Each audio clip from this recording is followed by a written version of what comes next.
Hello friends, we are start English today. आज आपण इंग्रजी सुरू करत आहोत. इंग्रजीची पहिली कविता आहे. दोन कविता आहेत छोट्या छोट्या. आज आपण पहिल्या दोन्ही कविता म्हणणार आहोत.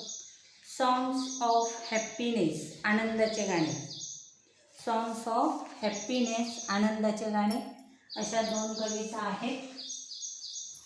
या कविता दोन आहेत. सॉंग्स ऑफ हॅपीनेस, आनंदाचे गाणे. सुरुवात तर आनंदाने झालेली आहे आपली, बरोबर आहे की नाही. हॅपीनेस, सॉंग्स म्हणजे गाणे, हॅपीनेस म्हणजे आनंदाचे, आनंदाचे गाणे. वेन यू आर हॅप्पी, जेव्हा तुम्ही आनंदी असता. व्हेन यू आर हॅप्पी, जेव्हा. व्हेन म्हणजे जेव्हा, यू म्हणजे तुम्ही, आर आहात, हॅप्पी आनंदी. जेव्हा तुम्ही आनंदी असता. And you know it, and you know it, तुम्हाला माहीत आहे. काय माहीत आहे? क्लॅप युअर हँड्स, टाळ्या वाजवा. पण जेव्हा तुमच्या वर्गात तुम्ही वर्गामध्ये असता, शाळेत असता, एखाद्या मुलाला एखाद्या स्पर्धेचं बक्षीस मिळतं आणि शिक्षक जाहीर करतात, तो विद्यार्थी तुमचा मित्र असेल किंवा जवळचा मित्र असेल, तर तुम्ही स्वतःहूनच टाळ्या वाजवता. तुम्हाला सांगायची गरज नसते की टाळ्या वाजवा. तुमच्या एखाद्या मित्राला एखादा मोठा पुरस्कार मिळाला की तुम्ही स्वतःहूनच टाळ्या वाजवायला सुरुवात करता. म्हणजेच काय की जेव्हा तुम्ही आनंदी असता ते दाखवण्यासाठी तुम्ही काय करता? टाळ्या वाजवून तुमचा आनंद व्यक्त करता. टाळ्या वाजवून. प्रत्येकाच्या आनंद व्यक्त करण्याच्या पद्धती वेगळ्या आहेत. प्रत्येकाच्या आनंद व्यक्त करण्याच्या पद्धती वेगळ्या आहेत.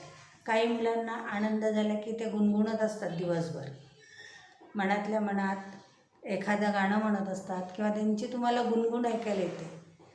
किंवा काही मुलं तर मोठ्याने गाणी म्हणतात. काही जण स्वतःभोवतीच गोलगिरकी घेतात. काही जण नाचतात. काही जण स्वतःशीच हसत असतात. काही जण प्रत्येकाची आनंद व्यक्त करण्याची पद्धत वेगळी आहे. पण इथे कवीने काय सांगितलं आहे? When you are happy and you know it, clap your hands. जेव्हा तुम्ही आनंदी असता तेव्हा तुम्हाला माहीत आहे काय करायचं आहे? टाळ्या वाजवायच्या. व्हेन यू आर हॅप्पी, जेव्हा तुम्ही आनंदी असता.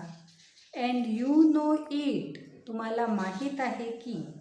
क्लॅप युअर हँड्स, टाळ्या वाजवा. तुमच्या हाताने टाळ्या वाजवा. क्लॅप म्हणजे टाळ्या वाजवणे. युअर हँड्स, तुमच्या हाताने. तुमच्या हाताने तुम्ही टाळ्या वाजवा. व्हेन यू आर हॅप्पी, जेव्हा तुम्ही आनंदी असता. अँड यू नो इट, तुम्हाला माहीत आहे. And you really want to show it, तुम्हाला तुमचा आनंद व्यक्त करायचा आहे, दाखवायचा आहे. तुम्हाला माहीत आहे. अँड आणि यू, तुम्हाला. रिअली, खरोखर. ऑन टू, इच्छा असते. शो, दाखवण्याची. इट, तो. तुम्हाला तुमचा आनंद व्यक्त करायचा असतो, दाखवायचा असतो. खरोखरच तुम्हाला तुमचा आनंद दाखवायचा असतो. व्हेन यू आर हॅप्पी, जेव्हा तुम्ही आनंदी असता. क्लॅप युअर हँड्स, तेव्हा तुम्ही काय करता? टाळ्या वाजवता. जेव्हा तुम्ही आनंदी असता तेव्हा तुम्हाला माहीत आहे आपला आनंद व्यक्त कशाने करायचा आहे? टाळ्या वाजवून करायचं आहे. कळतं आहे सगळ्यांना? मग इथे क्लॅप युअर हँड्सच्या ऐवजी तुम्हाला वेगवेगळे शब्द त्यांनी वापरायला सांगितले. कोणकोणते? Sing a song, dance around, nod your head, spread your both arms, spread your both arms, jump for joy, आनंदाने उडी मारणे. पहा इथे क्लॅप युअर हँड्स ही जी रेड लाईन दिलेली आहे त्याच्याऐवजी तुम्ही कोणकोणते शब्द भरू शकता. मी एक एक कडवं वाचून दाखवते पहा. When you are happy and you know it, sing a song. जेव्हा तुम्ही आनंदी असता तेव्हा तुम्हाला माहीत आहे काय करायचं आहे, गाणं गायचं आहे, गाणं गायचं आहे. When you are happy and you know it, जेव्हा तुम्ही आनंदी असता तुम्हाला माहीत आहे, डान्स अराउंड, सभोवताली नाचा, आजूबाजूला सभोवताली. काही मुलं खरोखरच जागेवरती गोल फिरतात, आनंद झाला की ए करतात, मोठ्याने ओरडतात, हातवारे करून सगळेजण नाचत असतात. पुढे, when you are happy nod your head, जेव्हा तुम्ही आनंदी असता तेव्हा तुम्ही तुमचा मान काय करता, हलवून दाखवता.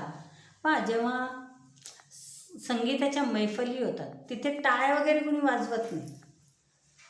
एखादी गवयाने जर सुंदर तान घेतली की माणसाची मान अलगद हलते, ती त्याच्यावरती त्याला झालेल्या आनंदाची ॲक्शन केलेली असते. पहा, तुम्ही संगीताच्या मैफिलीत टी व्हीवर वगैरे पाहता, समजा कट्यार काळजात घुसले हा जर पिक्चर तुम्ही पाहिलेला असेल, तिथे टाळ्या वाजवायची गरज नाही. जेव्हा एखादी सुंदर तान लागते तेव्हा तिथला जो प्रेक्षक वर्ग आहे तो मान हलवून त्याला काय देत असतो, साथ देत असतो, म्हणजे तो त्याचा आनंद व्यक्त करत असतो. नॉड युअर हेड म्हणजे तुमची मान हलवा. किंवा एखादं गाणं ऐकल्यानंतर, एखादी गोष्ट घडल्यानंतर जेव्हा आपल्याला आनंद होतो पण आपण तिथे टाळी वाजवत नाही, नाचत नाही, गाणं म्हणत नाही, तर आपण त्या आनंदाला प्रत्युत्तर आपले मान हलवून देत असतो. मग तेच वाक्य इथे दिले, नॉट युअर हेड. पुढे, when you are happy and you know it, जेव्हा तुम्ही आनंदी असता तुम्हाला माहीत आहे, स्प्रेड युअर बोथ आर्म्स, तुम्ही एस एस करून ओरडत असता, म्हणजेच तुम्ही काय करता, तुमचे बाहू पसरून देत असतात, तुम्ही तुमचे दोन्ही बाजू पसरून देत असतात. स्प्रेड युअर आर्म्स, सहज मोकळेपणाने आपण आपले शरीर हलकं करत असतो जेव्हा आपण आनंदी असतो.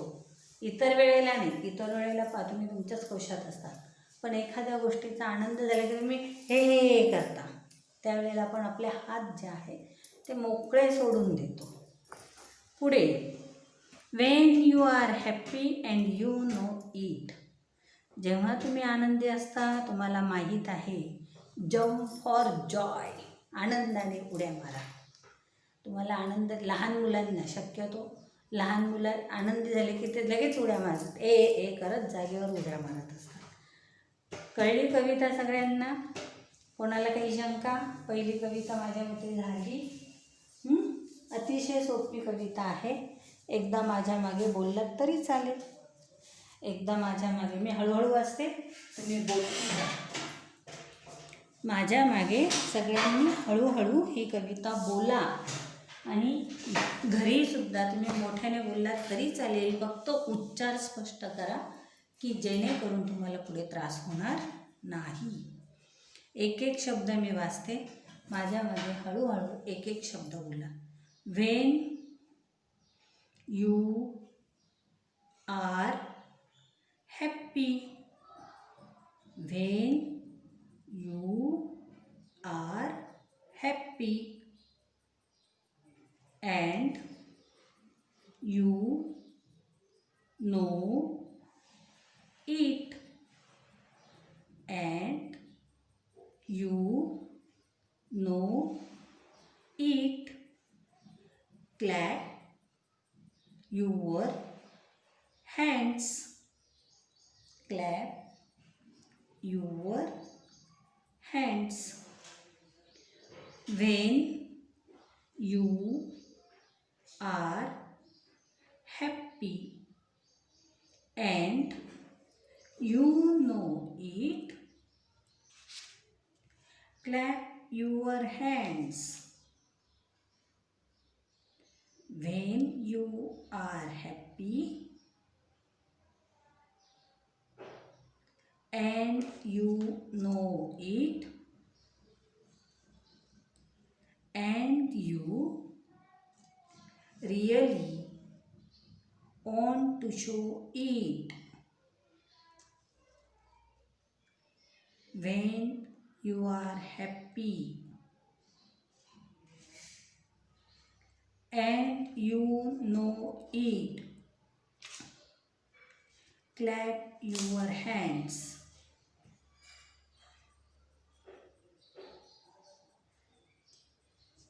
कळली सगळ्यांना कविता? कोणाला काही शंका असेल तर विचारा. हॅप्पी म्हणजे आनंदी, यू नो इट म्हणजे तुम्हाला ते समजले, जाणवले. ह्या शब्दार्थांचा अर्थ मी फळ्यावर लिहून देते, तो लिहून घ्या. तर दुसरी कविता घ्यायची. मला वाटतं दुसरी कविता घ्यावी, उद्या सगळे अर्थ लिहावे. दुसरी कविता पण छोटीशीच आहे, छान आहे, वाचा माझ्या मागे. Sing your way home. Sing your way home at the close of the day. At the close of the day. Sing your way home. Drive the shadows away.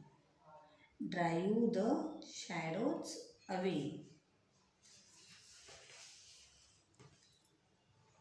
Smile your mile. For wherever you roam. For wherever you roam. It will bright your road. It will bright your road. It will lighten your load. It will lighten your load. If you sing your way home. If you sing your way home.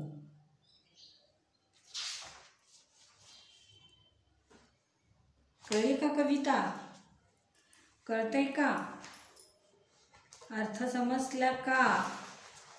पा Singh your way home.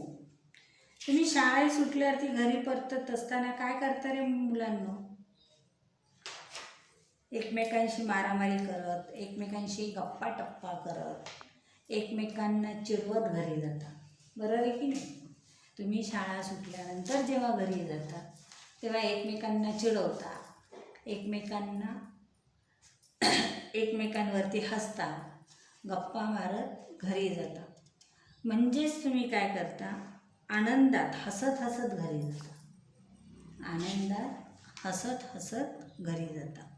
Sing your way home म्हणजे काय की घरी परतताना वाटेवर आनंदाने गाणे गात जा. रस्त्याने जाताना कसं जायचंय? आनंदाने गाणं म्हणत जायचंय. तुम्ही शाळेतून घरी जाताना, कुठूनही घरी जाताना, घरी परतताना काय करा? रस्त्याने गाणं म्हणत जा. रस्ता लवकर उरकतो, पटकन घरी जातो, असं कवीला सांगायचं. At the close of the day. दिवस संपताना. क्लोज म्हणजे बंद, पण इथे बंद होतो का दिवस? कधी दिवस संपतो. दिवस काय होतो आपला? संपतो दिवसाअखेरीस. आणि संध्याकाळच्या वेळेला प्रत्येकाचं काम संपतं. अगदी पाखरंसुद्धा, पक्षीसुद्धा सकाळी पहाटे उठून किलबिल करतात, इकडे तिकडे उडतात, संध्याकाळी पुन्हा ते घरट्याकडे परत जाताना दिसतात. पक्षी झालं, कामगार झालं, सगळेच लोक आपण शाळेतून संध्याकाळी घरी परततो. दिवसा अखेरीस म्हणजेच दिवस संपल्यानंतर. क्लोज द डे म्हणजे दिवसा अखेरीस. क्लोज ऑफ द डे म्हणजे दिवसा अखेरीस, दिवस संपल्यानंतर. दिवस संपल्यानंतर काय होतं? प्रत्येकाचं काम संपतं आणि काम संपताना लोक घरी निघतात. काम संपताना आपण घरी निघतो आणि घरी निघताना कसं जायचं? गाणे गात जा.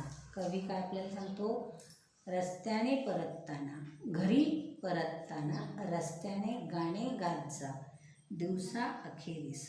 Singh your way home. तुमच्या घरी जाणाऱ्या रस्त्यावर, तुम्ही काम संपल्यानंतर घरी जाताना जो रस्ता लागतो त्या रस्त्यावर तुम्ही काय करा, गाणे गात जा. Drive the shadows away. Shadows म्हणजे सावली, खरा अर्थ काय होतो, सावली. पण इथे कवीने शॅडोजचा अर्थ काय दिला आहे, दुःख, दुःखी. ड्राईव्ह म्हणजे बाजूला करा. ड्राईव्हचा खरा अर्थ काय होतो, चालवणे, गाडी चालवणे. ड्राईव्हचा खरा अर्थ इंग्रजीत काय होतो, गाडी चालवणे. पण इथे आपली सावली चालवते का, दूर जाते का, नाही. मग इथे कवीचा अर्थ वेगळा आहे, शब्दशः अर्थ वेगळा आहे. ड्राईव्ह द शॅडोज म्हणजे सावली चालवताना असा न घेता आपल्या मनातले दुःखी विचार जे आहेत ते बाजूला सारून घरी जाताना आपल्या शाळेतल्या ज्या काही दुःख झालेलं आहे, समजा तुम्हाला शाळेत तुमच्या मित्राने मारले, शिक्षकांनी शिक्षा केली, एखाद्या शिक्षकाने तुम्हाला शिक्षा केलेली असेल, वर्गात तुमच्या मित्राशी भांडण झालेलं असेल, मारामारी झालेली असेल, त्यामध्ये जे काही तुम्हाला दुःख होतं ते दुःख सगळं विसरून बाजूला सारून तुम्ही घरी परतताना आनंदाने गाणं गात जायचं. आपल्या दिवसभरातले सगळ्या दुःखी घटना, दुःख होणाऱ्या गोष्टी विसरायच्या आहेत आणि आनंदाने घरी जायचे असं कवी सांगतो. कळतंय का?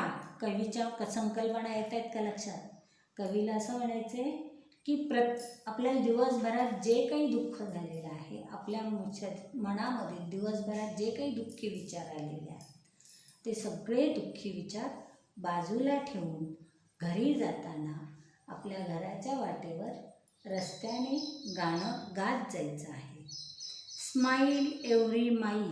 स्माईल म्हणजे हसा. एव्हरी माईल म्हणजे काय?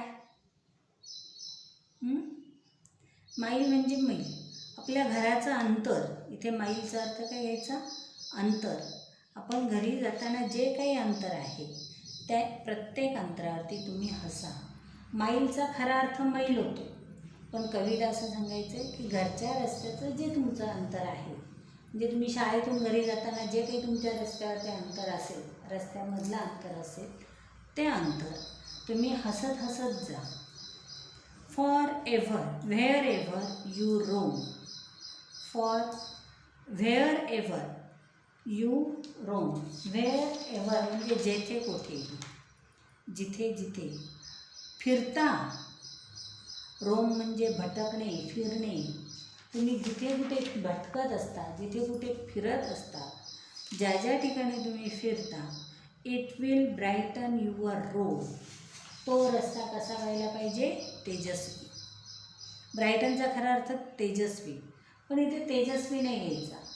कवीला काय म्हणायचं आहे की जिथे कुठे तुम्ही जाल, ज्या ज्या ठिकाणी जाल, तेथील वातावरण, तेथील ते ठिकाण, तो रस्ता तुम्ही तुमच्या गाण्याने आनंदी आणि प्रसन्न ठेवा.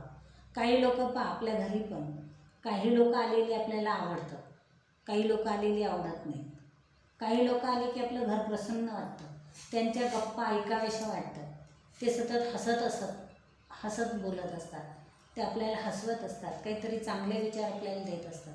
अशी लोक जेव्हा आपल्या घरी येतात तेव्हा आपल्याला किती छान वाटतं. पण काही लोक आल्यानंतर घरात कटकटी सुरू होतात, एकमेकांची लगेच चेहऱ्यांवरती आठी पडते. काही लोकांना नुसतीच कुरकुर करायची सवय असते. अशी लोक आपल्या घरी आले की आपण म्हणतो, हे कशाला आले?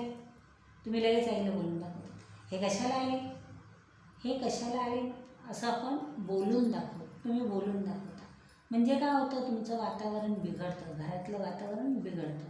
मग कवीला रस्ता म्हणजे काय सांगायचं आहे की जिथे कुठे तुम्ही जाल, ज्या ज्या ठिकाणी तुम्ही जाल, त्या त्या ठिकाणी तुम्ही आनंदाने गाऊन तुमचं दुःख बाजूला करून हसत हसत सगळ्यांचं मन प्रसन्न करा, सगळ्यांना आनंदी करा.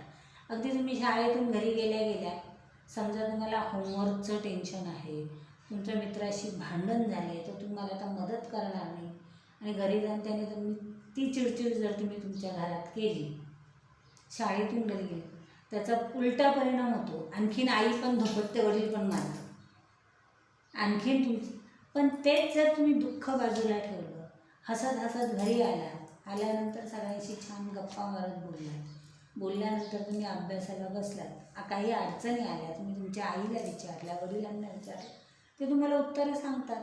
तुमचा अभ्यास झटपट होतो, सगळ्या गोष्टी पटापट होतात. बरोबर की नाही? आणि घरातलं वातावरण पण कसं राहतं? प्रसन्न राहतं. म्हणूनच कवी सांगतो की रस्त्याने घरी जाताना मन प्रसन्न ठेवा, आनंदाने जा. आणि मन प्रसन्न ठेवण्यासाठी, आनंदी राहण्यासाठी गाणं गा. आनंदी राहण्यासाठी काय करा? गाणं गा. त्यामुळे काय होते पहा, it will lighten your load. It will lighten म्हणजे हलका होतो, युअर लोड म्हणजे भार. आता हे काय ओझं नसतं, बरं आहे की नाही? मी मगाशीच तुम्हाला सांगितलं की तुम्ही जर हसत हसत गेलात, सगळ्यांशी छान व्यवस्थित बोललात, घरी गेल्यावर फ्रेश झाले, नंतर तुम्ही अभ्यासाला बसले, म्हणजे तुमच्या ज्या काही शंका आहेत त्या तुम्ही तुमच्या आईवडिलांशी बोलून सॉल्व केल्या की दिवस तुमचा चांगला जातो.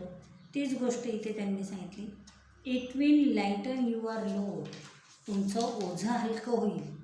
ओझं हलकं होईल म्हणजे तुमच्या चिंता, अडचणी कमी होतील.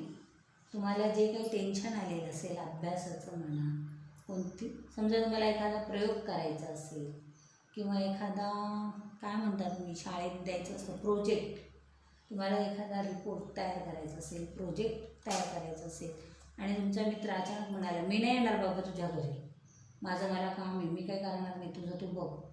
ठीक आहे, तुम्ही तुमच्या आईवडिलांशी बोलून, तुमचे बहीण भावंड असतील त्यांच्याशी गोड बोलून तुम्ही तो प्रोजेक्ट पूर्ण करू शकता. उलट नेहमीपेक्षा कमी वेळात आणि चांगलं पूर्ण कराल. बरोबर आहे की नाही? पण तेच जर तुम्ही रडून गोंधळ घालून जर केलं तर कुणी मदत करत नाही. कुणी मदत करेल का? नाही. It will lighten your load. तुम्ही तुमचं ओझं हलकं करू शकता. ओझं हलकं करणे म्हणजे तुम्ही तुमच्या चिंता, तुम्ही तुमचे कष्ट, चिंता, काय अडचणी ज्या काय आहेत त्या कमी होतील. If you sing your way home. केव्हा कमी होतील? घरी परत जाताना जर तुम्ही आनंदी असाल तर, आनंदाने गाणं गात जर तुम्ही घरी गेलात तर. कळली का कविता? जेव्हा तुम्ही आनंदाने गाणं गात घरी जाल तेव्हा. समजलंय सगळ्यांना? कळतंय सगळ्यांना? कोणाला काही शंका?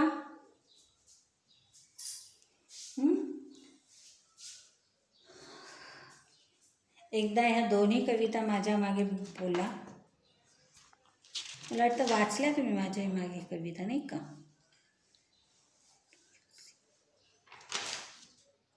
1.1 मध्ये फक्त कविताच दिलेल्या आहेत. त्या कवितेंचे शब्दार्थ लिहून काढायचे आहेत. अजून काही दिले का बघते मी.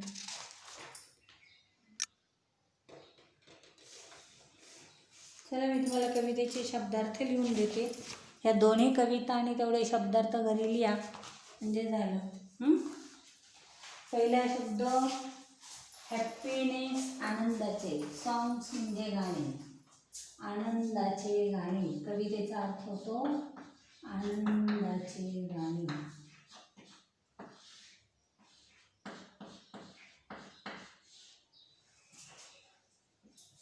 हॅप्पी या शब्दाचा सगळ्यांना अर्थ माहीत आहेच आहे. HAPPY. हॅप्पी, आनंदी, आनंद. हॅप्पी, आनंदी, आनंद. पुढे यू नो इट. तुम्हाला माहीत आहे.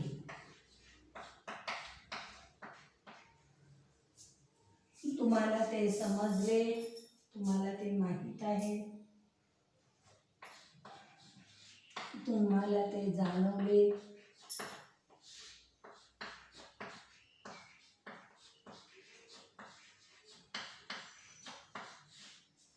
तुम्हाला ते समजले. काय समजतं की टाळ्या वाजवा. Clap your hands. हाताने टाळ्या वाजवणे. तुमच्या हाताने टाळ्या वाजवणे.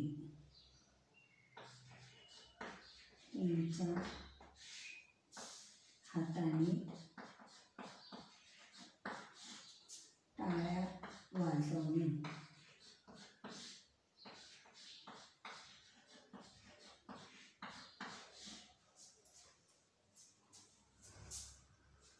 You really want to show it. You really want to show it. तुम्हाला ते खरोखरच व्यक्त करायचे असेल. तुम्हाला ते खरोखरच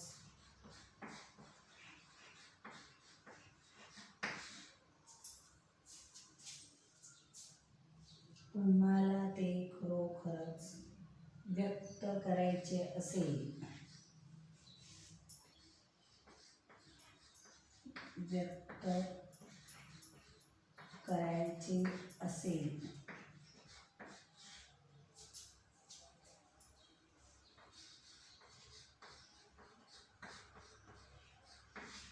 म्हणजेच दाखवून द्यायचे असेल.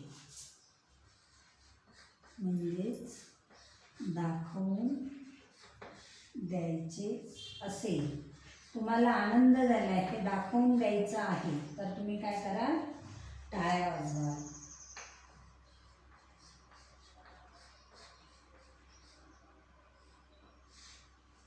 दाखवून द्यायचे असेल.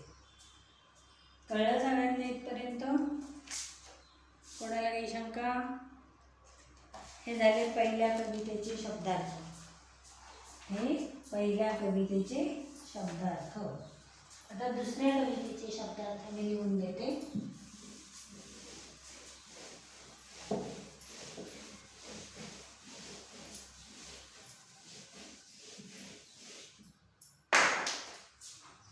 हे शब्द नुसते लिहून ठेवू नका, घरी पाठ करा. शब्दार्थ नुसते लिहून ठेवू नका तर घरी पाठ करा. कळतंय का? चला दुसऱ्या कवितेचे शब्दार्थ. पहिल्या ओळीवरची दुसरी कविता. सिंग गाणे म्हणणे. युवर तुमच्या. वे रस्ता. होम घरी. हे वाक्याचा जसा अर्थ लागत नाही म्हणून हे एक एक शब्द लिहिल्यावर गोंधळ होईल म्हणून मी पूर्ण ओळीचा अर्थ लिहून देते. काय की घरी परतताना.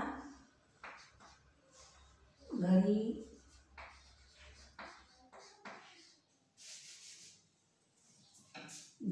परतताना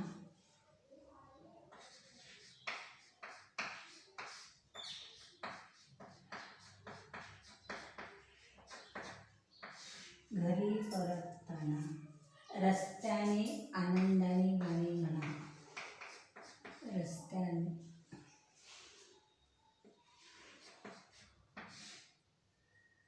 रस्त्यावर चांगलं नाही वाटत नाही का? वाटेवर घेऊ आपण शब्द. वाटेवर आनंदाने गाणं म्हणा. घरी परतताना वाटेवर आनंदाने गाणे म्हणा.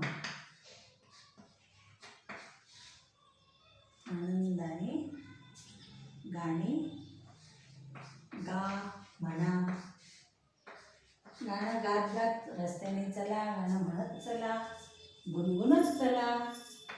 एवढंच तुम्हाला बरं वाटेल, फ्रेश वाटेल. At the close of day. At the close of the day म्हणजे काय? क्लोज म्हणजे बंद. दिवस कधी बंद होतो का? नाही. मग त्यासाठी आपण ते लिहू. तुमचे काम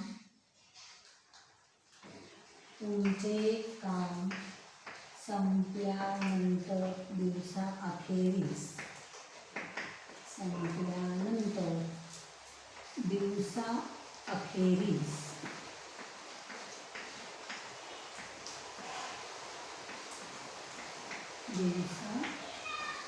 feelings.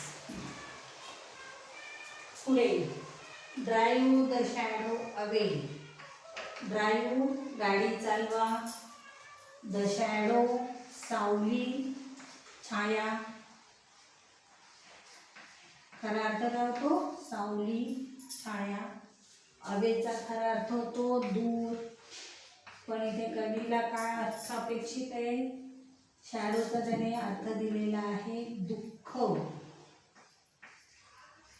दुःख, दुःखी विचार, दुःखी विचार, दुःखी विचार. दूर ठेवा. कवीला काय म्हणायचंय की तुमच्या मनात येणारे दुःखी विचार, दुःखी भावना बाजूला ठेवा. रोम भटकणे. रोम भटकणे, फिरणे, भटकणे फिरणे.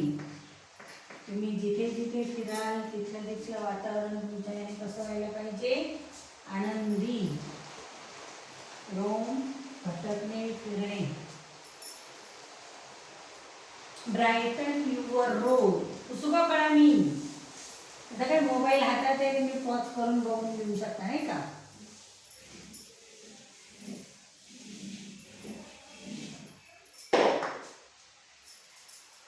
ब्राईटन your road. BRIGHTEN. Brighten your road. ब्राईटनचा खरा अर्थ होतो चमकदार, चमकणारा. बरोबर आहे ना? रस्ता चमकतो का? नाही. तर तुम्ही गाणं म्हटल्यामुळे तिथलं वातावरण कसं होतंय? प्रसन्न होतं. तुमचं मन प्रसन्न होतं, आनंदी होतं. तुमचे मन प्रसन्न आनंदी ठेवा. तुमचे मन प्रसन्न आनंदी ठेवा. तुमचे मन प्रसन्न आनंदी ठेवा. Will lighten your load. त्यामुळे काय होणार आहे? लाईटन हलके. युअर तुमचा, तुमची, तुमचे. लोड दुःख, ओझे. इथे तुमच्या चिंता अडचणी कमी होतील. तुमच्या चिंता किंवा अडचणी कमी होतील. तुमच्या चिंता किंवा अडचणी कमी होतील. चिंता किंवा अडचणी कमी होती.